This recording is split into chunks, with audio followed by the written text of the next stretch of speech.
Okay, hi, my name's Andy, and the more observant of you in the room will already have realised that I am not local. I'm from a place called Leeds in the UK, and I mention that because being from the UK, we don't celebrate Thanksgiving. It's not a concept I'm familiar with, but I understand it's a pretty big deal, and I'm sure many of you over the next week or so will be travelling many miles to be with friends and family and getting together and having a good socialising. Probably eating turkey seems to be a thing you do at this, but okay. And probably having some drinks and some fun. But I find when I get together with my friends and family, as someone who works in IT, I have a superpower unlocked. And it doesn't matter if you're a dev or an op, or a BA or a tester, or a CIO or CTO, you could even be an auditor.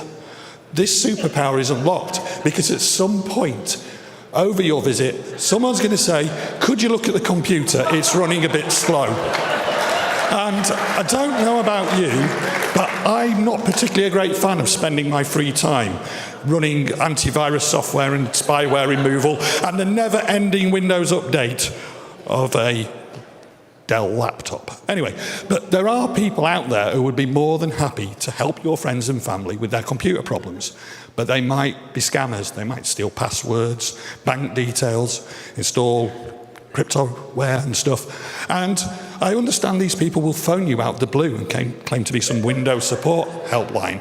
And I don't like these scammers. And I always thought if I get phoned by one of them, I would tease them, I would mock them, and I would waste their time.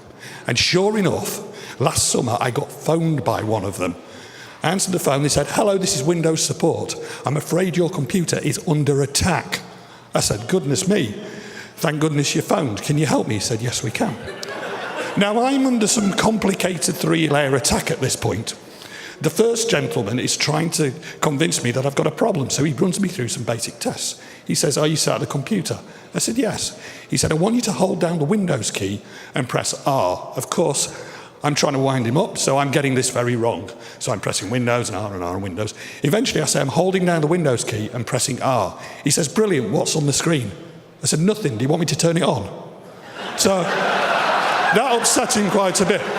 So we got to the point where we turned the computer on and opened the Windows run dialog, and he said, I want you to type the letters INF into the run dialog, which he explained as India, November, Foxtrot. I got that a bit wrong. He got particularly angry when I asked him how many O's were in November. But we got it. And apparently those icons in C/Windows/INF is my computer under attack. That's the telltale sign of a cyber attack. I'm now handed over to a lady on layer 2 support. She's very pleasant, a little passive-aggressive for my liking, but she explains to me that they can help me with my computer problem. So I say, oh, that's great, but I try and catch her out. I throw her a curveball. I say, my computer has Windows Defender and Antivirus AVG Free Edition installed. How come these viruses are getting through? She said, well, these are very advanced attacks that only our systems can pick up. So I'm like, okay, well, let's proceed. And I got handed over to layer 3. I don't think we hit it off. Apparently my inability to type in shortened URLs to download remote access software and me questioning his wisdom on whether antivirus software was actually doing its job properly kind of upset him. And he got quite angry with me. At one point I asked to be handed back to the lady on layer 2, but couldn't do that apparently. He got particularly angry with me in the end and started raising his voice. And he said, you see the keyboard, and this is a UK keyboard. There's next to the enter key, there's a key with a wavy line on it. I said, yeah, the tilde key. He said, that's not the tilde key, that's the banana key. And that banana is for you, my friend, because you are a monkey. Now, I haven't been called a monkey as an insult since I was probably 6 years old. I didn't really know how to react, but we ended up shouting at one another because he wanted me to hang up, and I realised the way he routed the phone call through, he couldn't hang up. So the voices got raised, and eventually he said he was Osama bin Laden's brother-in-law and he was coming to get me. I thought this was a suitable moment to hang up.